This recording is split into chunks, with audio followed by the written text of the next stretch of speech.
오늘은 본문에는 5장 1절부터라고 써 있지만 4장 38절부터 안 했거든요. 누가복음 4장 38절부터 5장 11절까지 함께 말씀을 또 나눠보도록 하겠습니다. 4장 38절부터 5장 11절까지 4장 38절부터 5장 11절까지 누가복음 4장 38절부터 5장 11절까지.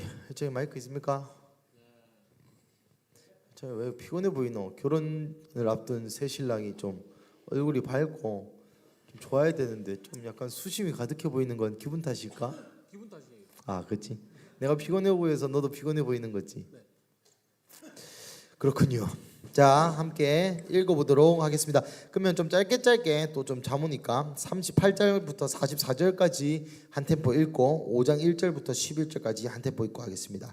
38절부터 44절까지 시작. 예수께서 일어나 회당에 나가사 시몬의 집에 들어가시니 시몬의 장모가 중한 열병을 앓고 있는지라 사람들이 그를 위하여 예수께 구하니 예수께서 가까이 서서 열병을 꾸짖으신데 병이 떠나고 여자가 곧 일어나 그들에게 수종드니라. 해질 무렵에 사람들이 온갖 병자들을 데리고 나오매 예수께서 일일이 그의 손을 얹으사 고치시니 여러 사람에게서 귀신들이 나가며 소리질러 이르되 당신은 하나님의 아들이니이다. 예수께서 꾸짖으사 그들이 말함을 허락하지 아니하시니 이는 자기를 그리스도인 줄 알미러라. 날이 밝음에 예수께서 나오사 한적한 곳에 가시니 무리가 찾다가 만나서 자기들에게서 떠나시지 못하게 만류하려 하매 예수께서 이르시되 내가 다른 동네들에서도 하나님의 나라 복음을 전하여야 하리니 나는 이 일을 위해 보내심을 받았노라 하시고 갈릴리 여러 회당에서 전도하시더라. 아멘. 예, 38절 39절은 이 시몬, 이때까지는 시몬이었죠. 시몬이 누굴까요? 예, 베드로. 시몬의 이름의 뜻은 뭘까요? 뭐라고? 시몬의 이름의 뜻은 뭘까요? 시몬이 뭘까요? 이거 뭐 주일학교 안 나왔습니까, 여러분들? 야, 이걸 모를 줄 몰랐네. 시몬 이름 뜻이 뭡니까? 시몬. 뭐? 맞는 것 같은데? 아, 말 안 했나? 시몬의 이름의 뜻이 뭡니까? 듣다, 들으심. 하나님께서 들으심. 이거를 처음 아는 소식이면 굉장히 충격적인데. 아, 오랜만에. 아, 알겠어요. 주기도문은 외우죠? 네, 시몬이라는 이름의 뜻은 듣다 이런 말입니다. 이거는 준비 안 한 내용인데 혹시나부터 물어봤는데 역시나 알고 있었죠. 시몬이라는 뜻이 뭐라고요? 듣다, 들으심. 하나님께서 들으시다 이런 말. 이때까지만 해도 시몬이 이 예수님을 안 따를 때였습니다. 이 성경에 나중에도 나오겠지만 시몬이라는 사람이 요 때가 예수님과 두 번째 만날 때야. 두 번째. 첫 번째는 언제 만날게요? 에? 이게 두 번째 만날 때 두 번째. 첫 번째는 언제 만날게요? 어릴 때. 이거보다 어릴 때겠죠. 이거보다 어릴 때는 맞는데 뭐 몇 살 안 어려, 몇 개월 안 어려. 예, 첫 번째는 그 시몬의 그 형제 이름이 뭘까요? 시몬의 동생. 그렇죠, 안드레. 야, 이게 너무 성경 지식이 희박하네, 주여. 시몬의 동생 이름이 안드레입니다. 안드레는 원래 누구의 제자였을까요? 맞아. 오, 역시 요한의 제자. 언제고 정확한 주소는 기억이 안 나지만 요한이 보냅니다. 요한이 자기의 제자들을 예수님한테 보내요. 그래가지고 안드레가 예수님한테 가가지고 나 요한 제자인데요. 이렇게 당신이 그리스도이시니까 이렇게 물어보는 거 혹시 기억 안 납니까? 성경은 한번 읽어봤습니까? 안드레가 그 예수님한테 갈 때 이 시몬도 같이 데리고 가. 나중에 한번 읽어보자. 그 요한복음 어딘데? 하여튼 지금 찾아볼까요? 요한복음 1장인가 2장인가? 아, 이거 안 적어와가지고 나 모르는디. 1장 2장인가? 아니다, 1장이다. 1장 40절부터 42절까지 읽어보십시오. 1장 40절부터 42절까지. 시작. 요한의 말을 듣고 예수를 따르는 두 사람 중에 하나는 시몬 베드로의 형제 안드레라. 그가 먼저 자기 형제 시몬을 찾아 말하되 우리가 메시아를 만났다 하고, 메시아는 번역하면 그리스도라. 데리고 예수께로 오니 예수께서 보시고 이르시되 내가 요한의 아들 시몬이니 장차 게바라 하리라 하시니라. 게바는 번역하면 베드로라. 1장 35절도 한번 읽어보세요. 시작. 빌립이 나다나엘을 찾아 이르되, 아니 요한복음 1장 35절 시작. 또 이튿날 요한이 자기 제자 중 두 사람과 함께 섰다가. 그치, 요한이 자기 제자 1, 2, 2분은 우주 모르겠고 1은 안드레였어요. 그러니까 시몬의 베드로의 동생. 베드로의 동생이 요한 제자 하다가 요한이 예수님 보다가 야 저기 어린 양입니다, 저기 메시아다라고 얘기하니까 요한의 제자였던 안드레, 베드로의 동생이 가가지고 예수님의 제자가 됩니다.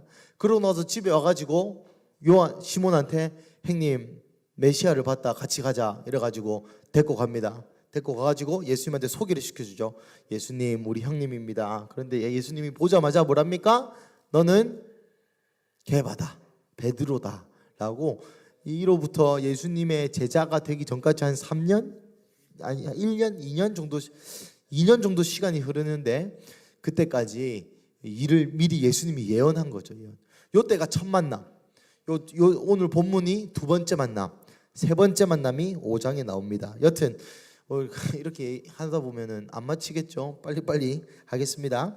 38구절은 예수님이 이제 가버나움 동네에 들어가서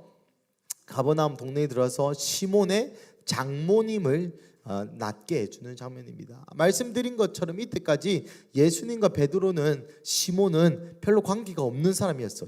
시몬의 동생의 선생님이었지 자기랑은 직접적으로 연관이 그렇게까지는 없는 사람이었다. 이전에 자기 동생이 한번 보러 가자 해서 본 랍비 정도였지 그렇게까지는 섬기는 그런 상황이 아니었습니다. 그때에 예수님께서 열병을 꾸짖으시죠. 이것도 흥미로운 부분입니다. 예수님께서 여러분 병에는 다양한 이유가 있습니다. 모든 병이 다 영적인 건 아니에요. 지금같이 추운 날 빨개 벗고 밖에 서 있으면 이 감기가 걸립니까? 안 걸립니까? 그 영적인 겁니까? 아니죠. 그거는 창조의 섭리예요. 우리 몸에 어떤 면역 작용 혹은 감기가 걸릴 수 있는 요건과 환경에 맞으면 감기가 걸리는데, 또 어떤 병들은 영적인 게 있어요.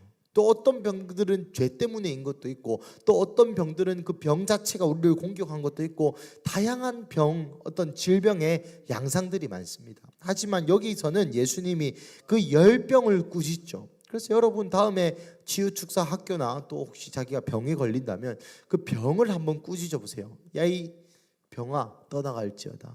이 병에게 꾸짖자마자 여자가 곧 일어나, 즉시로 일어나라는 표현입니다. 히브리적 표현으로는 여자가 하나님이 예수께서 병을 꾸짖자마자 즉시로 일어나 수종을 들었다. 차랑 과일 깎아왔다. 그런 말이겠죠. 40절, 41절 한번 읽어보겠습니다. 시작.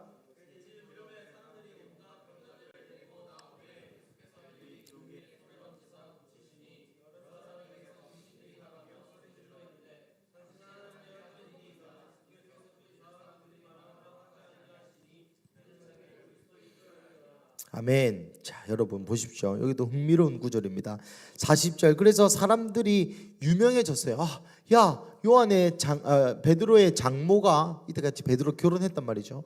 베드로의 장모가 아팠는데 예수님이라는 사람이 와서 기도해 주니까 바로 나았다라는 소식이 돌면서 회질 무렵에 시간이 좀 지나자 많은 병자들이 다 왔습니다. 그때 예수님이 일일이 한 명 한 명 다 기도해 주셨대요. 참 놀랍지 않습니까? 일일이 한 명 한 명 다 기도해 주시고 귀신 들린 사람도 쫓아내 주셨는데, 그때에 귀신이 쫓아가면 뭐라 할게요? 그렇죠. 당신은 하나님의 아들이니이다. 여러분 이게 시사하는 바가 굉장히 큽니다. 여러분 이때까지만 해도 제가 4장의 초반부의 주제가 뭐였습니까? 예수님 동네에 있었던 친척 사람들과 아닌 사람들을 비교하면서 얘기했죠. 기억납니까? 안 납니까? 예수님 동네에 있었던 사람들은 야 그때 같이 똥 쌌던 걔잖아. 그때 내가 네 기저귀도 갈아줬는데, 내가 그때 이것도 해줬는데 저것도 해줬는데 라고 얘기하면서 예수님을 예수님으로 볼 수 있는 눈이 없었다. 하지만 그 이도 동네 외에는 메시아를 메시아로 바라보는 사람들이, 성령의 사람들이 있었다고 얘기했습니다. 그런데 여러분, 그중 누구도 당신은 하나님의 아들이다 라는 이 표현은 나중에 베드로가 하기 전까지는 그 어떤 인간도 하지 않습니다.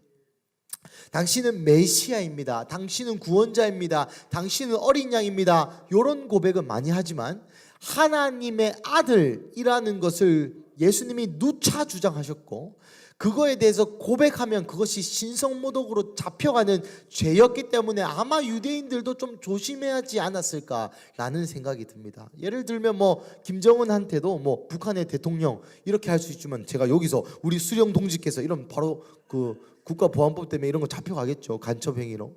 그런 느낌이라는 것이죠. 왜 무슨 일 있나? 여튼 그래서 제가 그렇게 생각한다는 거 아닙니다. 저는 그 자유민주주의 찬성합니다. 예, 여튼 본론으로 돌아와서 그 누구도, 어떤 인간도 예수님을 하나님의 아들이라고 말하지 않았습니다. 근데 누가 지금 하나님의 아들이라고 말하는 거예요? 귀신놈들이, 귀신이 쫓아내면서 우리한테 왜 그러세요? 이렇게 얘기하는 게 아니라 당신은 하나님의 아들입니다 하고 쫓아나가는 거죠. 근데 예수님이 그걸 보고 야, 닥쳐 이렇게 얘기합니다. 왜 그럴까요? 왜? 여러분, 예수님을 하나님의 아들이라고 아는 것과 믿는 것은 차이가 있다는 것입니다.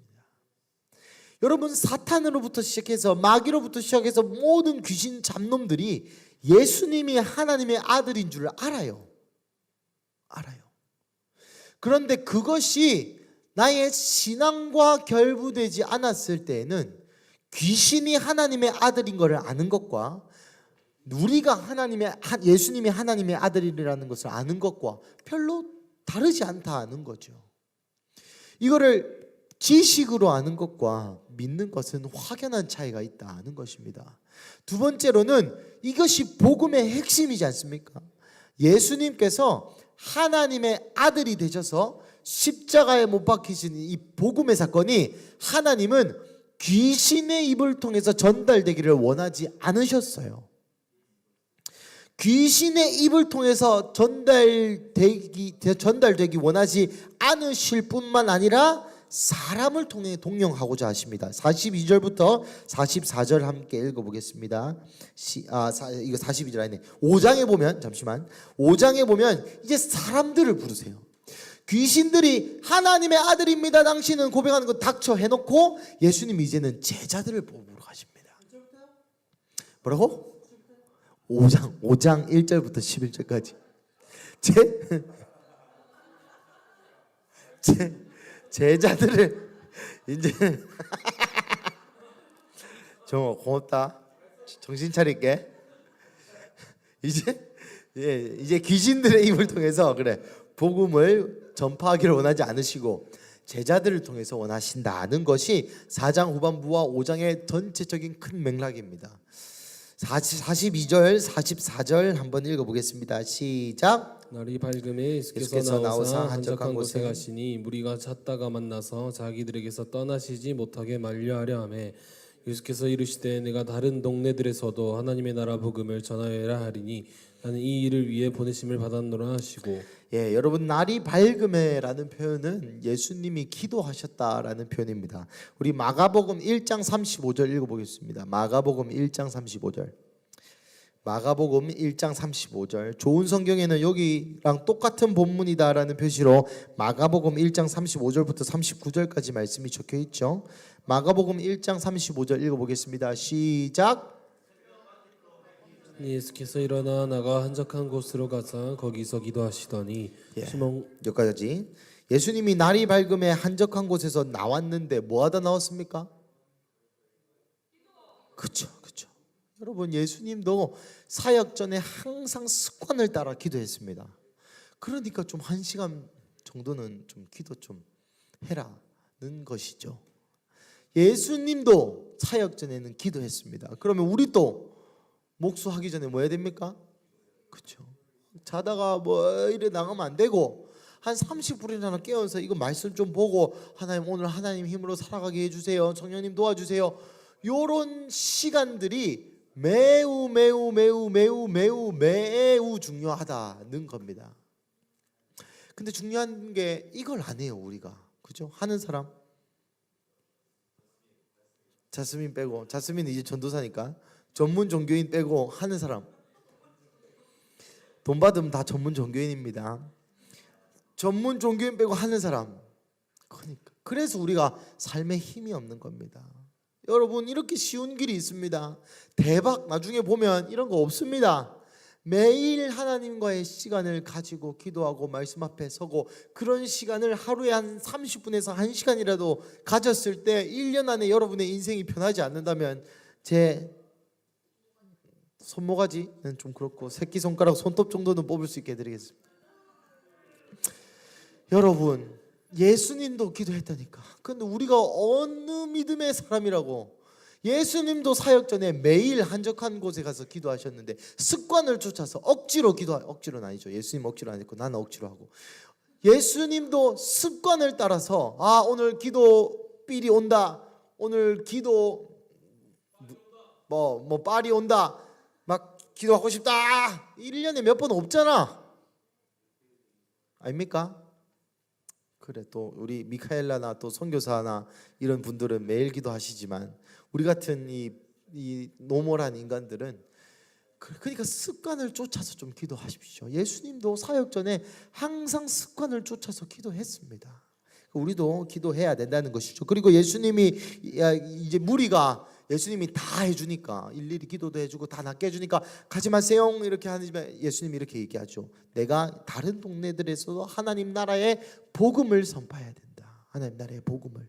나 예수 그리스도 나를 믿으면 저 영원한 생명을 얻는다는 것을 내가 선포해야 된다라고 얘기하면서 마칩니다. 그러니까 하다 보니까 5장 1절 한번 읽어봅시다. 시작. 예수는 게네사렛 호숫가에 서서 이제는 예수님이 무리가 몰려옵니다. 이제는 예수님이 유명해진 것이죠. 예수님의 복음을 들어야 할 사람들이 많아지는 겁니다.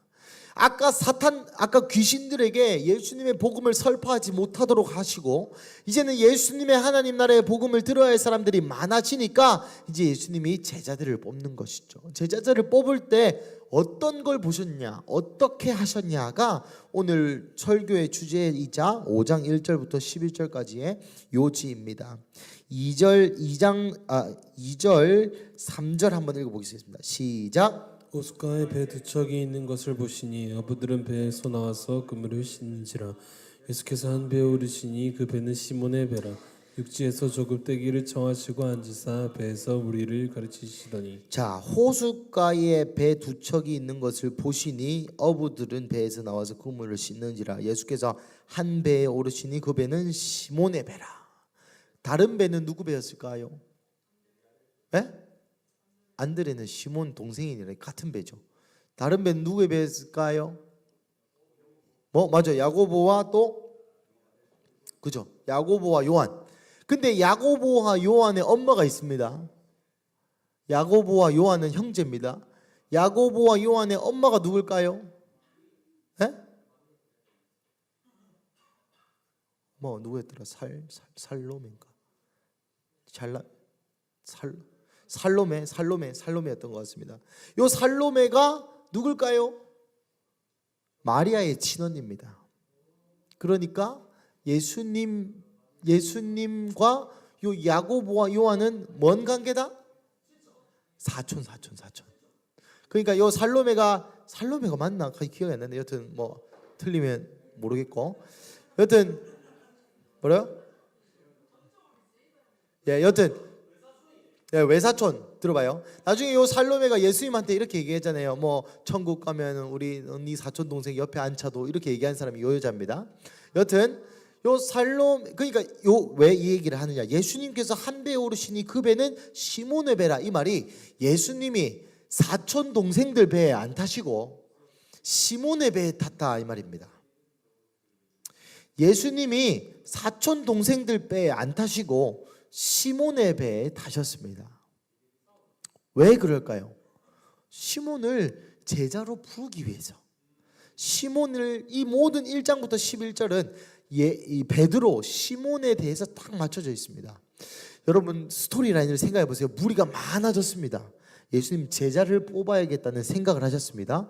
그런데 딱 이렇게 무리가 몰려가지고 강가로 좀 떠밀려 가셨는데 여기에 배가 두 채 있었습니다. 한쪽은 사촌 배고 한쪽은 시몬과 안드레 배였겠죠. 그 사촌 배에 원래라면 타야 되잖아. 인간적으로 생각하면 안 그랬습니까? 야, 내 사촌 형님인데 내가 좀 타자. 설교 좀 해야겠다. 라고 얘기하기 편한데 두 번 정도 만난 적이 있었던. 그리고 베드로 입장에서도 사촌 배 타세요 말 못하는 겁니다. 왜요? 베드로 장모를 엊그저께 고쳐줬거든. 그죠? 그러니까 베드로 입장에서도 거절도 못하고 좀 애매한 상황에 놓인 겁니다. 그 예수님이 야 안 돼, 난 사촌 배 안 타고 난 누구 배 탈란다. 그래서 베드로 배에 탄 겁니다. 그래서 3절 4절 읽어보겠습니다. 시작.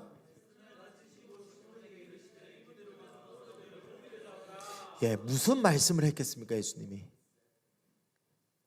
무슨 말씀을 했을까요? 무리에게 무슨 말씀을 했을까요? 43절 4장 43절 한번 읽어보세요. 4장 43절 시작. 들에게서도 하나님 나라의 복음, 하나님의 나라의 복음을 말씀하신 겁니다. 예수님이 가가지고 뭐 건강하게 사는 법 이런 거, 살 빠지는 법 이런 말씀하셨겠습니까? 하나님 나라의 복음에 대해서 말씀을 마치시고 그 다음에 뭐 하십니까? 그 다음에 시몬에게 뭐 합니까? 여러분 이게 삶의 습관이어야 됩니다. 하나님 나라의 복음을 마치시고 시몬에게 요구하셨던 것은 그래서 네 생각은 어때? 마음은 어때? 하나님 나라 복음에 대해서 어떻게 생각해? 어떻게 아니고 현실의 삶에서 그 복음 들은 내용을 어떻게 살아가야 될지를 결부시켜야 된다는 말입니다. 말씀을 마치심에 물 깊은 데로 가서 그 물을 내려라. 말씀을 마치시고 하나님의 나라의 복음의 말씀을 마치시고 나무를 이렇게 잘라라. 하나님 나라의 복음을 마치시고 다운이 요즘 뭐합니까? 이재모에서 피자 만들 때 이렇게 만들어라. 뭐 치즈를 이렇게 뿌리지 말고 이렇게 뿌려라. 또 뭐 있습니까? 이제 한 소리 치시겠습니다. 박수. 예. 한 소리 치시겠습니다. 박수.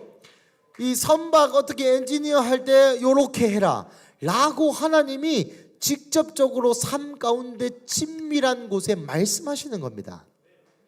하나님 나라의 복음은 그냥 뚱그름 잡는 예수님이 날 위해 죽어가지고 3일 만에 부활해가지고 믿으면 천국 간다 땡이 아니라 이 성경에 나오는 가르침이 내가 나무 자를 때, 내가 나의 오야붕을 상대할 때, 그 노가다에서는 그래 부릅니다.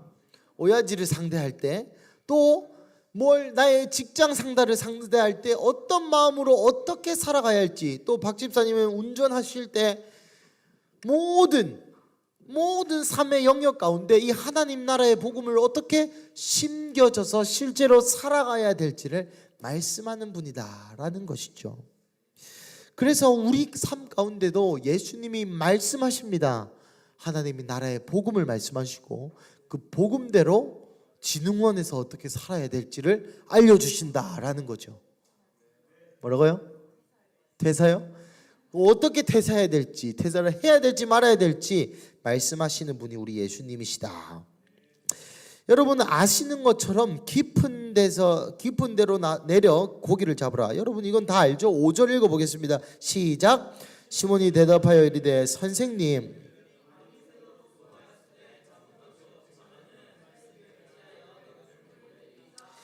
여기서도 보면 시몬이 아직까지 선생님이라고 부르죠.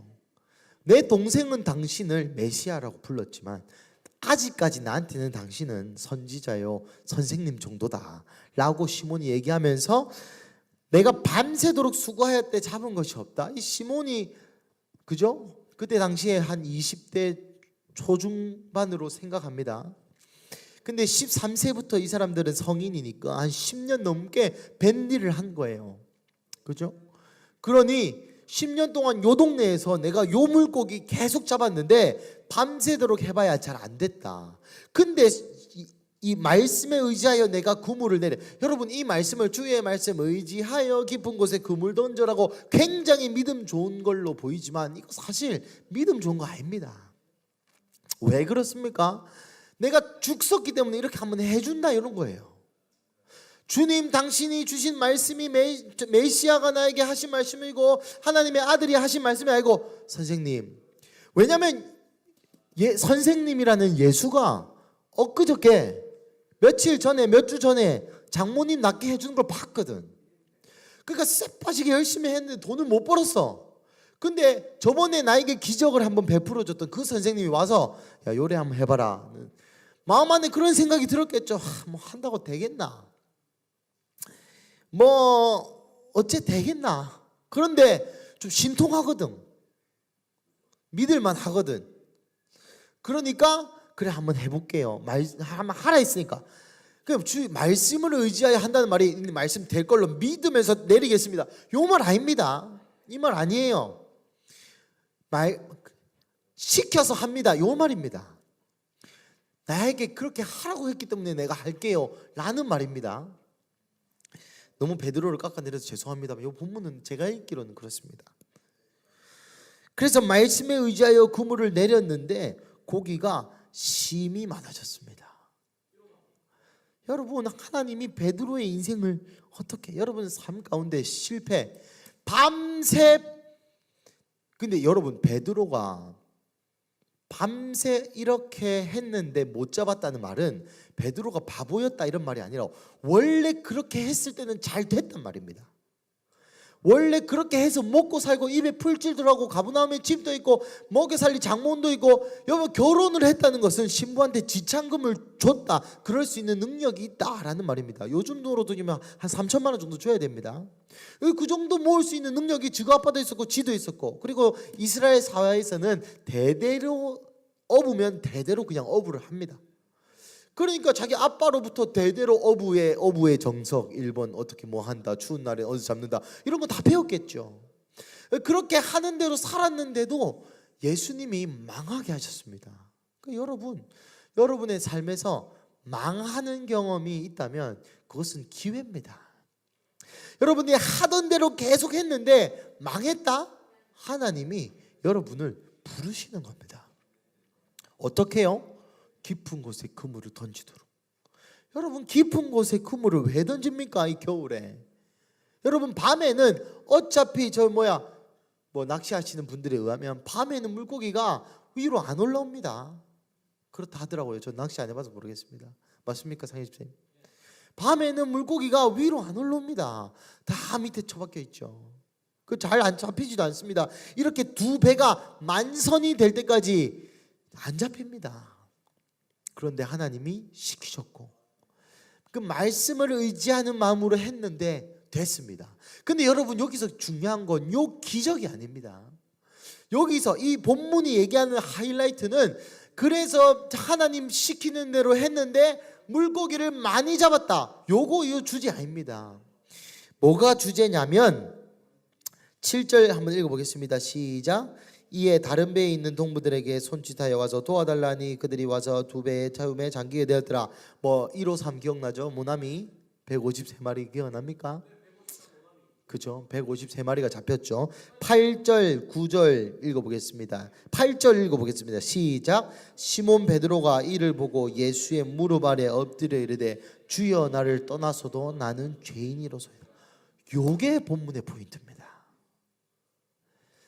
여러분, 상식적으로 생각해 보세요. 우리가 하던 대로 했는데 잘 안 됐어. 원래 요 정도 하면 월급 한 2, 300 나오고 뭐 하면 뭐 4, 500 나오고 그래 살았어. 근데 갑자기 안 되게 됐어.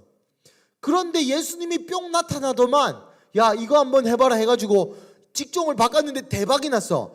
그러면 정상적인 생각을 가진 사람이라면 뭐라 얘기해야 됩니까? 할렐루야. 오예. 월급 500 코인 아싸. 그래야 그렇게 돼야 본문이 그렇게 돼야 그 잘된 게 포인트입니다. 본문이 그게 포인트가 되려면 베드로가 기뻐 뛰며 좋아하였더라 좀 해야 하나님 말씀 들으면 잘 되는구나가 이 본문의 주제일 거라고. 그런데 여러분 8절에 주여 나를 떠나서도 나는 죄인이 소로이다. 여러분 하나님이 기적을 베풀어 줬는데 왜 베드로는 땡큐베리 감사 안 하고 나는 죄인이여 소이다 이렇게 고백했을까요? 첫 번째 MBTI가 I라서, 두 번째 가정교육을 못 받아서, 3번째 감사할 줄 모르는 태도를 가지고 있어서, 네 번째 등등등등. 몇 번입니까? 왜 베드로는 그렇게 했을까요? 한 65%의 정답. 근데 왜 내가 죄인이라고 고백했을까요?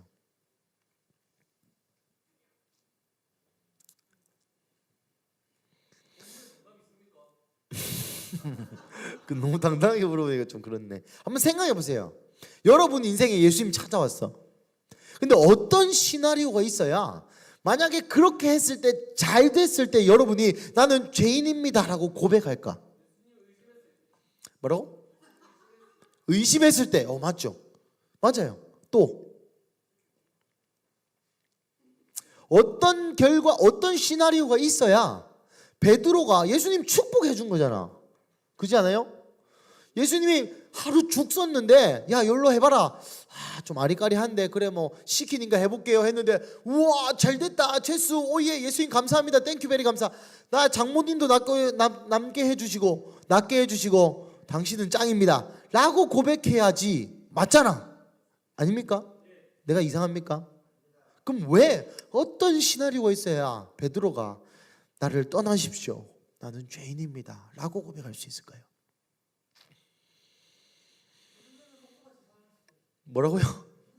예수님 목숨같이 사랑했을 때 뭐 그럴 수 있고. 여러분 아까 제가 힌트를 잠시 드렸는데 예수님은 베드로를 처음 만났을 때부터 계속 개바라 불렀습니다. 처음 만났을 때부터 너는 장차 베드로가 될 거다라고 얘기를 했단 말이죠. 그리고 안드레를 통해서도 이분이 랍비가 아니라 메시아인 것을 들었습니다. 그리고 첫 번째 만났죠. 인사시켰죠. 그래 좋은 분 같더라. 하지만 난 좀. 두 번째 자기 장모가 아파 죽겠는데 예수님이 와가지고 열병을 꾸짖으시니 낫게 해주셨습니다.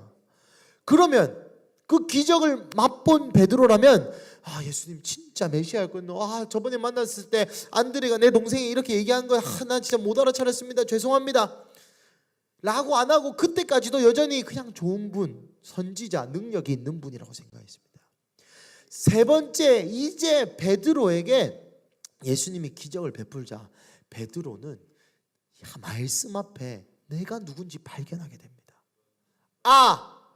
예수님이 두 번이나 나에게 일로 와라. 예수님이 두 번이나 나에게 메시아이심을 드러내셨는데도 불구하고 나는 그거를 볼 수 없는 멍청이였구나. 심지어 그물을 내릴 때에도 입 탁 튀어나가지고 그래 의심하면서 한번 해본다. 그래 네가 랍비였지 이번에 해서 잘 될 수 있겠지. 예수님을 도깨비 방망이로 사용하고자 했던 나의 은근한 마음, 이걸 통해서 대박 한번 쳐보고 싶었던 그 스스로 안에 있던 욕심과 욕망을 깨닫게 된 겁니다. 그래서 예수님한테 얘기한 거죠. 주님 나를 떠나십시오. 나는 쓰레기라서 예수님 내 153마리 물고기 건지게 해주는 그 정도 존재로밖에 인정을 못하는, 내 장모 아플 때 불러다가 기도 한 판 해주이소 라고 얘기하는 나는 그런 사람입니다 라고 얘기하며 내가 죄인임을 깨닫습니다. 여러분 예수님이 얼마나 베드로를 부르고 싶으셔서 첫 번째, 두 번째, 세 번째까지 요청하시는 것을 듣습니까? 여러분, 인간이 너무 감사하면 이렇게 됩니다. 너무 고마우면 이렇게 된다고요. 실례로 그런 예시가 있습니다. 제가 만약에 여기 수민이에게 500만 원을 빌렸습니다. 그 수민이가 내 500만 원 빌려주고 완전 거지로 사는 거야. 500만 원을 수민이 열심히 모았어. 근데 내가 뭐 예를 들어서 아팠다 쳐. 그래서 목사님 그동안 고생하셨으니까 내가 열심히 모은 500만 원 여기 있습니다. 그래, 한 번은 내가 받을게 해서 받았어. 그래서 수민이가 나의 500만 원 벌어 자기 알바하고 뭐 하고 험한 일 하고, 근데 내가 또 아팠어. 그 수민이가 또 500만 원을 가져와.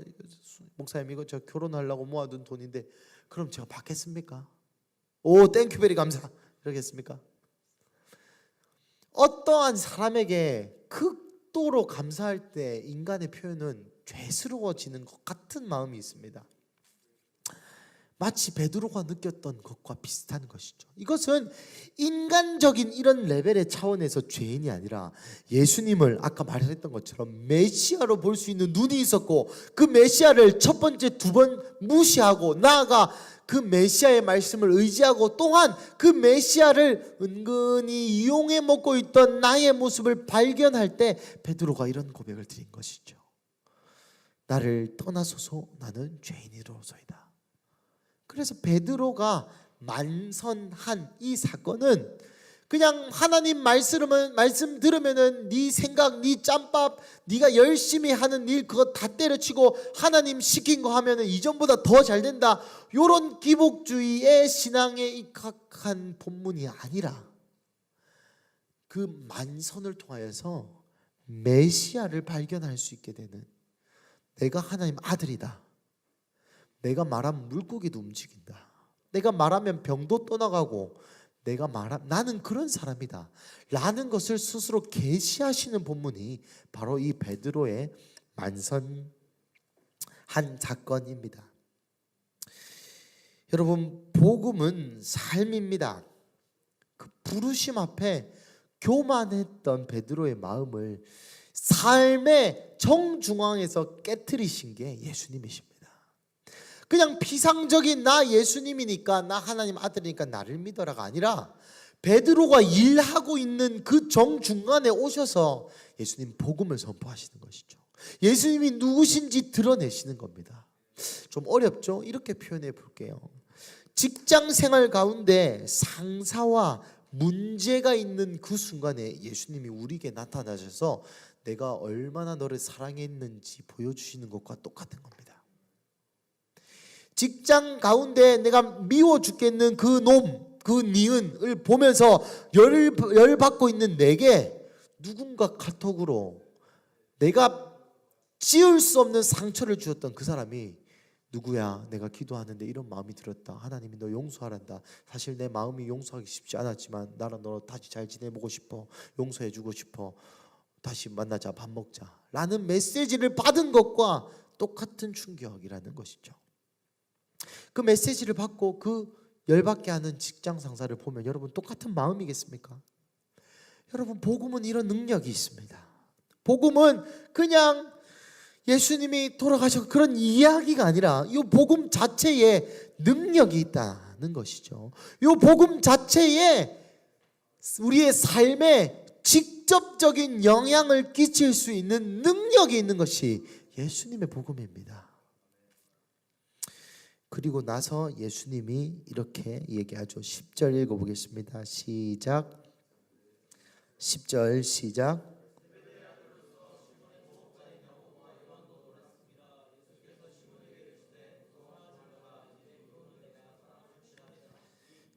무서워하지 말라. 여러분, 무섭습니다. 예수님을 이거 방송에 나가도 되는지 모르겠지만 우리 여기 노화자 권사님의, 저번에도 한번 얘기했죠. 노화자 권사님의 아들인 이상보 목사님이 영국 순복음 센트럴 교회에서 목회를 하고 계십니다. 옛날에 한번 거기 놀러 가봤는데 주일 예배 때 이렇게 얘기하더라고요. 이거 제가 한 말 아닙니다. 그 목사님 말한 말입니다. 내가 예수님 처음 만났을 때 여러분 어땠는지 아십니까? 그 사람들이 뭐 어땠다 아닙니다. 내가 예수님 처음 만났을 때 제 영 깊은 곳에서 이 한마디가 튀어나왔습니다. 아, 좋댔다. 제가 한 말 아닙니다. 목사님이 한 말. 여러분, 예수님을 like I'm fucked. Not me, not me. 여러분, 예수님을 처음 만나면 그런 마음이 들게 돼 있습니다. 너무나도 더러운 내 삶에 예수님이라는 존귀한 분이 오는 것이 무서운 거죠. 여러분, 지금 예수님을 너무나도 힘든 내 삶에 위로하시는 분으로만 착각하고 있다면 성경을 다시 보십시오. 예수님이 여러분의 삶에 갈 때는 두려워함이 있습니다. 하지만 이 두려워함은 너무 무서워서 벌벌 떠는 두려움이 아니라 경외함이죠. 난 너무 쓰레기고 주님은 너무 존귀하셔서 주님 같은 분이 내 삶에 오신다는 그 감격과 희열과 죄송함과 그 어딘가. 무서워하지 말라. 이제 후로는 내가 사람 낚는 어부 사람을 취하리라고 얘기하죠. 여러분, 은혜를 받은 사람만이 은혜에 대해서 얘기를 할 수 있습니다. 여러분, 베드로처럼 이렇게 교만했고 이렇게 지 맘대로 살았고 이렇게 예수님을 거절했던 사람이 은혜를 경험할 때 이제는 그 은혜를 다른 사람에게 말할 수 있는 그 제자로 거듭나게 되는 것이죠. 이것은 우리 사랑하는 양결 목사님이 설교 시간에 하신 말씀입니다. 네가 사람을 낚는 어부가 되리라 하는 이 말은 예수님이 사람들이 물속에서 빠져 죽고 있다고 보신 것이다 라고 표현합니다. 여러분, 예수님 믿지 않은 사람들은 예수님의 눈에 보이기에는 저 바다에 빠져 죽고 있는 사람과 같이 보인다는 거죠. 그래서 베드로에게 이렇게 얘기합니다. 이제 네가 사람을 낚는 어부가 되라. 네가 내 은혜를 맛보았지. 네가 나를 3번이나, 여러분 예수님 2번이나 부인했죠 벌써. 3번째는 네가 나를 맞아들였으니 네같이 죄인이고 네같이 교만하고 너와 같이 나를 랍비로만, 나를 그저 그냥 도깨비 방망이로만, 나를 그냥 피로를 채워주는 존재로만 인지하고 있는 저들에게 가서 낚아주어라, 구원해 주어라 라고 이야기합니다. 11절 한번 더 읽어보겠습니다. 시작. 그들이 배를 육지에 대고, 아멘. 그들이 배를 육지에 대고 모든 것을 버려두고 예수를 따랐습니다. 아내도 버렸고, 베드로의 자녀가 있었는지 모르겠지만 가족도 버렸고 모든 것을 버렸습니다. 여러분, 이게 은혜를 맛본 사람의 당연한 결과입니다. 성경에 예수님을 맞아들였던 사람을 모든 것을 버리고 다 예수님을 따랐습니다. 지 올라오시고 말씀 마무리하겠습니다. 여러분, 그러면 무슨 말입니까? 우리가 모든 것을 버리지 않았다는 것은 우리는 아직까지 예수님을 어쩌면 절반만 믿고 있는 줄도 모르겠습니다. 말씀을 마무리하겠습니다. 4장 후반부터 5장 초반까지는 예수님이 베드로에게 초점 맞춰서 이끌어 가십니다. 베드로의 장모를 방문하시고, 그리고 사람들을 많이 불러 모으시고, 그 무리가 많은 것을 보시고 제자를 삼아야겠다는 생각을 하시고, 그 제자의 첫 번째로 베드로를 부르시되 그 베드로를 첫 번째 만나 주시고, 두 번째 만나 주시고, 그래도 정신 못 차리니까 세 번째 만나 주셔서 그 삶 깊은 곳 가운데 삶 정중앙에 가셔서 내가 하나님이다 라고 말씀하시고, 베드로가 그것을 보면서 나를 떠나 주십시오, 나는 죄인입니다 라는 당연한 고백을 하게 하시고, 그리고 사람 낚는 어부가 되라고 요청하시는 이 스토리 라인 가운데에 여러분은 어디에 계십니까? 하나님이 여러분에게 수없이 찾아가셨죠. 여러분은 어디에 계십니까? 하나님이 여러분에게 수없이 문 두드리셨는데 여러분은 지금 사람을 낚는 어부입니까? 아니면 예수님을 계속 선생님으로 취급합니까? 어제 이 본문을 묵상하다 제 마음 안에 이런 생각이 들었습니다. 무리가 몰려왔는데 왜 예수님은 혼자 안 하셨을까? 왜 예수님은 제자를 뽑으셨을까? 예수님이 분신술 못 쓸까요? 쓸 수 있습니다. 예수님이 온 나라에 분신술 써서 500면 뿌리시고 나 예수다 하는 게 훨씬 효율적인 방법 아니겠냐 하는 말입니다. 아니, 그럴 필요도 없이 예수님이 한마디 하셔서 모든 사람의 꿈에 동시다발적으로 나타나셔서 나 예수다, 너 나 믿어라. 그래도 안 믿을 놈들은 안 믿습니다. 이렇게 얘기하면 모든 인류의 구원을 전달하는 데 가장 효과적인 방법 아닙니까? 근데 왜 예수님은 이때부터 지금에 이르기까지 제자를 삼으시고 교회를 삼으시고 기도를 심으시고 순교의 피를 요구하시고 쭉쭉쭉쭉, 예수님이 마귀보다 힘이 없어서 그럴까요? 저도 정확한 답은 모르겠습니다. 많은 이것이 인간에게는 지극히 영광스러운 것이라는 것을 발견했습니다. 이것이 한 개인이 살아갈 수 있는 최고의 삶이라는 생각이 들었어요. 예수님의 제자가 되고 예수님의 복음을 위해, 예수님의 다시 오심을 위해 살아가는 인간의, 물론 하나님 뜻이 있으시겠죠. 그건 난 잘 모르겠고, 인간의 입장에서 봤을 때 이것만큼 가치로운 일이, 이것만큼 위대한 일이, 한 인간으로서 이것보다 더 잘 살 수 있는 길이 없겠다라는 생각이 들었습니다. 그리고 이것이 하나님의 형상을 닮은 인간의 본연의 회복입니다. 인간 본질의 회복이라는 것이죠. 여러분, 제가 누차 말씀드리지만 인간은 행복하기 위해 태어난 존재가 아닙니다. 인간은 하나님의 말씀을 따라 하나님의 나라를 위해, 하나님을 영화롭게 하기 위해, 하나님이 시킨 거 하다가 죽기 위해서 태어난 존재입니다. 이렇게 말하면 너무 매정하죠. 하지만 그것이 인간의 가장 큰 영광이라는 것이죠. 여러분, 어디에 계십니까? 마지막으로 이 말씀을 하고 기도하겠습니다. 결국 베드로가 제자 될 수 있었던 마지막 테스트는 순종이었습니다. 그것이 의심이 있었는지 없었는지는 잘 모르겠습니다. 하지만 베드로에게 예수님이 마지막으로 물으셨던 테스트는 순종입니다.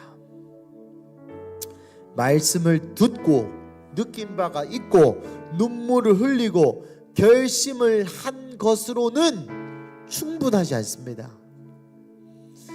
그대로 사느냐 살지 않느냐가 베드로가 제자가 됐느냐 제자가 아니냐를 판가름하는 기준점이었습니다. 여러분, 우리 예수님은 말씀하시는 분입니다. 여러분의 삶 가운데 깊은 데로 가서 그물을 내려 고기를 잡으라라고 디테일하게 명확하게 말씀하시는 분이에요. 그 직장을 가라 가지 말라부터, 그 사람과 사겨라 사귀지 말라부터, 이 길로 가라 저 길로 가라부터 하나님 말씀하시는 분이십니다. 그 말씀 앞에 여러분 순종하는 자가 제자의 삶이요, 그런 사람만이 모든 것을 버려두고 예수를 따를 수 있습니다. 여러분, 게더링에서 제가 느낀 것은 이제 곧 더 가까운 때가 오고 있다는 겁니다. 이제 뭔가 더 가까운 때가, 여러분 오해하지 마세요. 때가 가깝습니다 라는 말로 여러분을 협박하고 싶은 것이 아닙니다.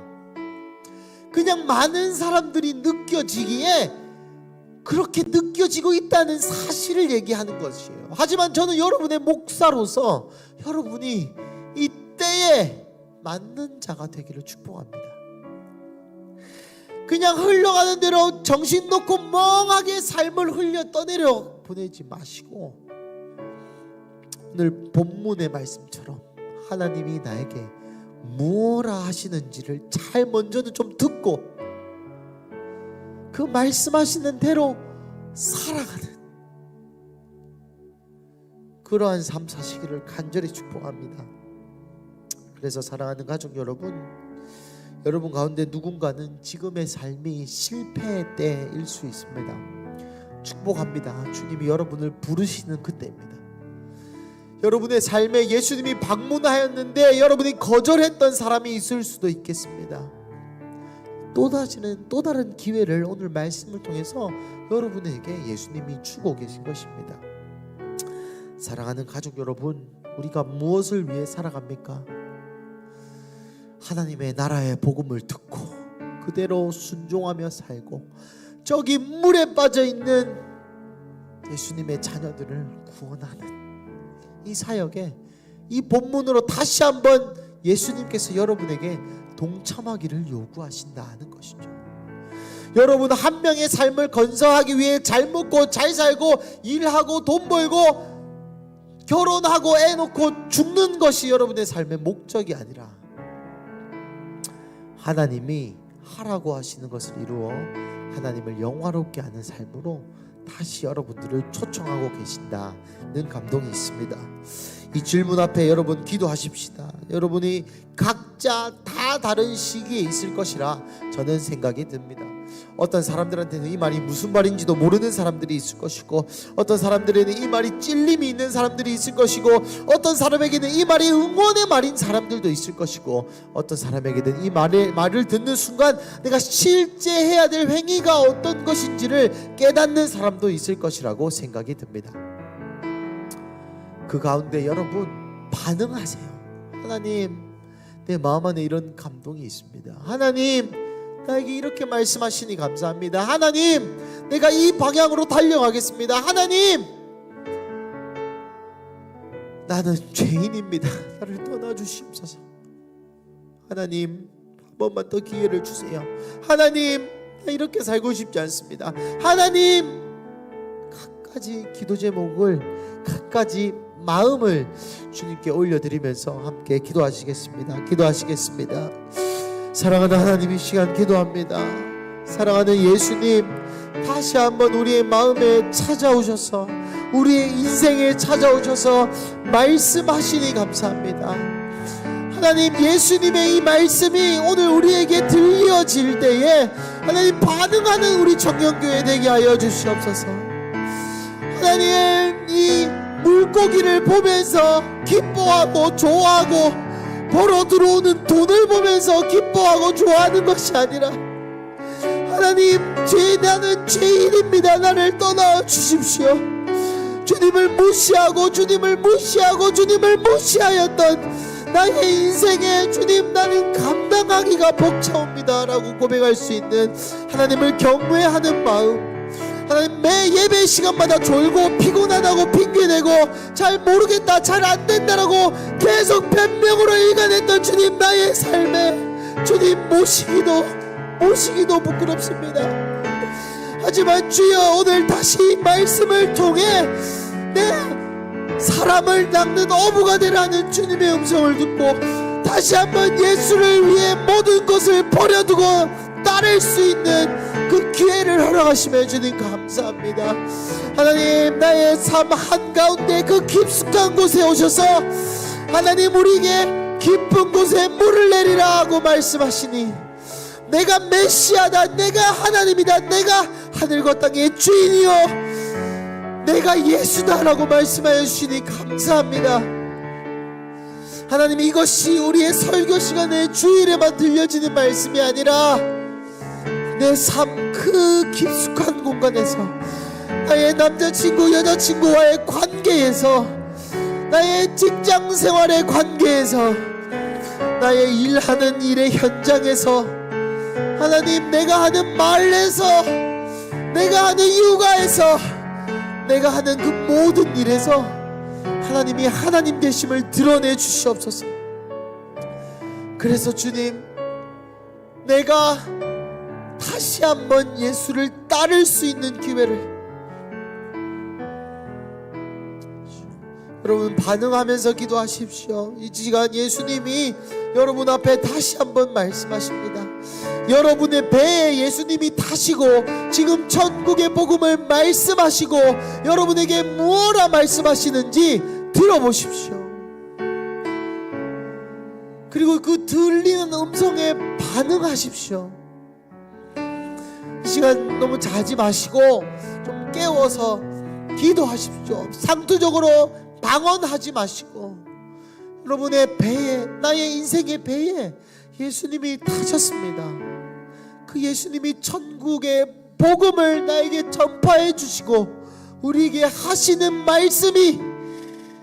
말씀을 마치시고 누구누구에게 이르시되 무엇라 하시는지 듣고 그 말씀 앞에 반응하시는 그런 시간을 가지시겠습니다. 이 시간 각자 기도하시겠습니다.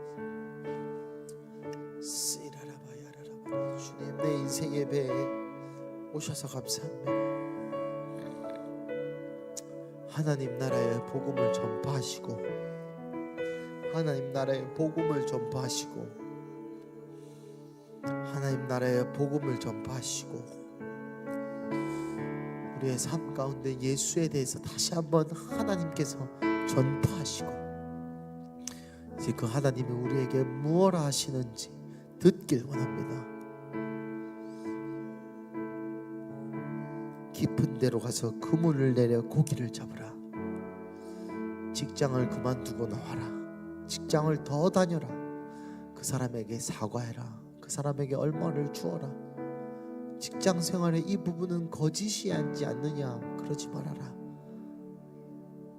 상관에게 복종하라. 시간을 다시 세팅하라. 매일 1시간 기도해라. 큐티를 매일 해라. 남편 아내에게 사과를 구하라. 서로 안아주라. 이유식을 이렇게 먹여라. 하나님 각가지 방법으로 말씀하여 주시옵소서. 지혜를 허락하여 주십시오. 들을 귀를 허락하여 주십시오. 이런 사업을 해라.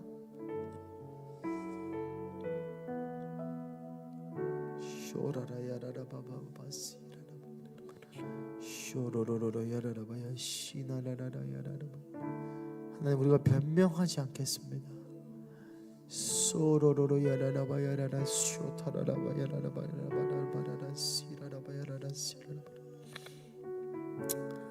주님 감사합니다.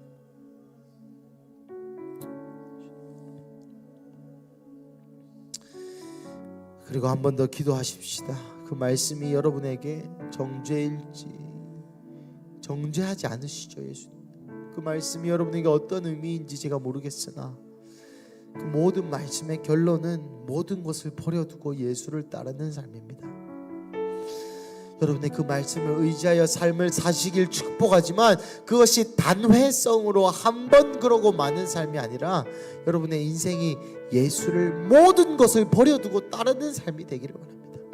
여러분, 모든 것이라 할 때 여러분 그래서 자식 새끼들 다 내팽겨주고 교회 와서 기도만 하라, 그런 말이 아닙니다. 모든 것이 어떤 건지는 여러분과 하나님이 알게 돼 있습니다.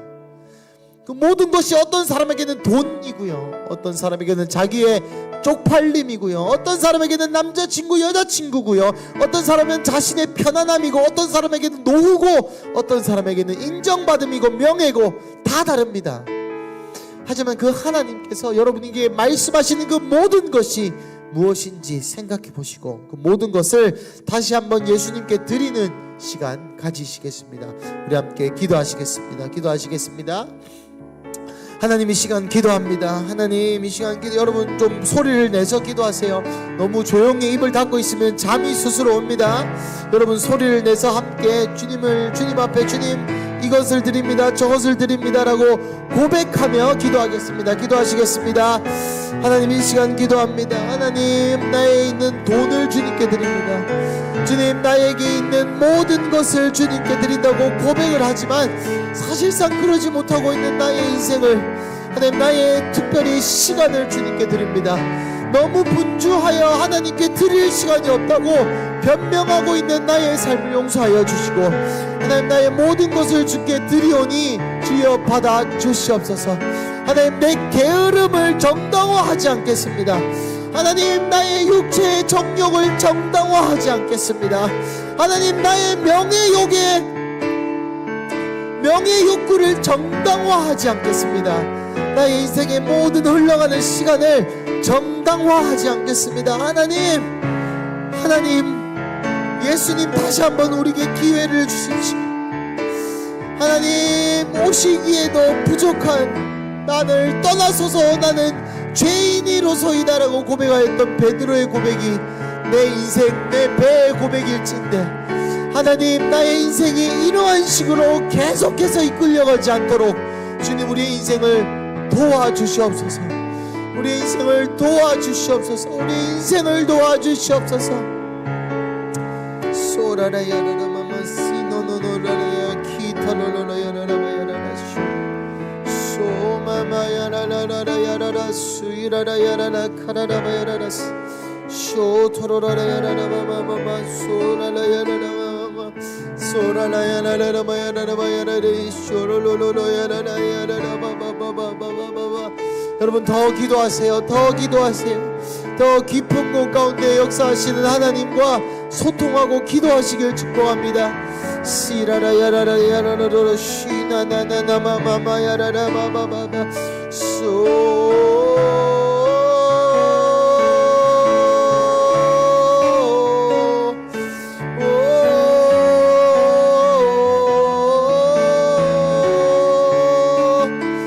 쇼라라야라라바야라나나나 시니라라야라라바야라라바야라라 소로로로야라라바야라라바 아라라야라라라야라라라라라라라 쇼로로로로야라라바야라라바야라라바야라라바야라라바야라라 시라라야라라바야라라바야라라 소로로로야라라바야라라라바야라라 소로로로야라라라야라라마마마 시타. 여러분 대충 기도하지 마시고 여러분 삶을 좀 생각하면서 기도해 보세요. 시라라야라라마마마 시나나나나마마마마마. 이 시간을 때우지 마시고 여러분 좀 기도하셨으면 좋겠습니다. 평소에 잘 안 하지 않습니까? 그러니까 이 시간도 기도를 좀 때우지 마시고 좀 여러분의 인생을 좀 생각해 보면서, 여러분 안 답답합니까? 저는 답답합니다. 다시 한번 주님 앞에 좀 뭐 소리 안 내도 좋습니다. 여러분의 마음이 진심이라면 소리 내지 않으셔도 좋습니다. 하지만 여러분 이 시간에 또 이것도 흘려 떠내려가지 않도록 하면 좋겠습니다. 그냥 이 시간에 그냥 하고 그냥 방언하지 그러면 하지 마세요. 그냥 감동이 없으면 기도를 하지 말고 조금 더 그래도 진심으로 마음을 좀 담아서 주님께 다시 한번 기도하는 그런 시간 가지시겠습니다. 함께 기도하시겠습니다. 예수님 이 시간 기도합니다. 하나님 우리의 기도를 도와주십시오. 하나님 기도할 수 없는 하나님 나의 입술을, 하나님 기도할 수 없는 나의 입술을, 기도할 수 없는 나의 영적인 상황을 기도하지 아니하고 기도할 수 없는 하나님 나의 이 영적인 마음밭을 용서하여 주시고 새 언약을 근거해서 다시 한번 기도하오니 주님 우리 마음 안에 돌짝밭이 아니라 새살 같은 부드러운 마음을 허락하여 주시옵소서. 새살 같은 부드러운 마음을 허락하여 주시옵소서. 새살 같은 부드러운 마음을 허락하여 주시옵소서. 그래서 우리가 주님을 바라볼 수 있도록 주님 좀 도와주십시오. 하나님 우리의 인생을 좀 도와주시옵소서. 하나님 우리의 인생을 좀 도와주시옵소서. 하나님 우리의 인생을 좀 도와주시옵소서. 하나님 우리의 인생을 좀 도와주시옵소서. 하나님 우리의 인생을 좀 도와주시옵소서. 예수님 예수님 예수님 예수님 예수님 예수님 예수님 예수님 예수님 예수님 예수님 예수님 쇼라라바야라라바바 시나나나마마마 쇼토로라야라라바 키라라야라라바바 소로로로야라라바야라시 소라라야라라바야레 쇼로로로로라 시타라라야라라바. 예수님 주여, 제가 기도하고 마치겠습니다. 사랑하는 하나님,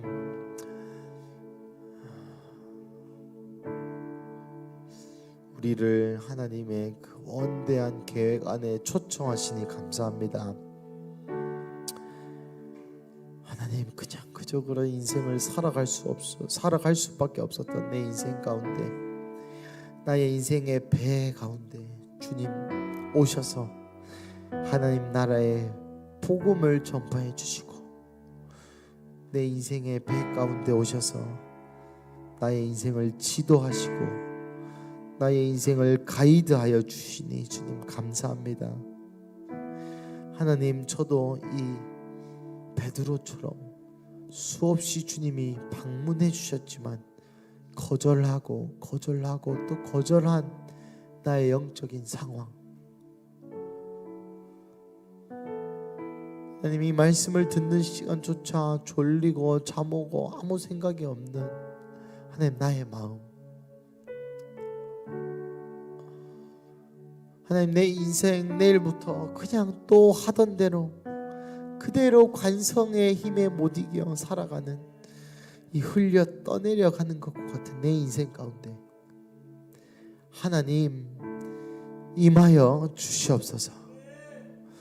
예수님 찾아와 주시옵소서. 그래서 내일부터 사는 내 삶 가운데 변화가 있게 하여 주시옵소서. 하나님, 끈적하게 묻은 나의 삶의 습관이 아니라 그 배에서 말씀하시는, 하나님이 말씀하시는 그 방법대로 살아가는 삶, 그 삶 살아가게 하여 주시옵소서.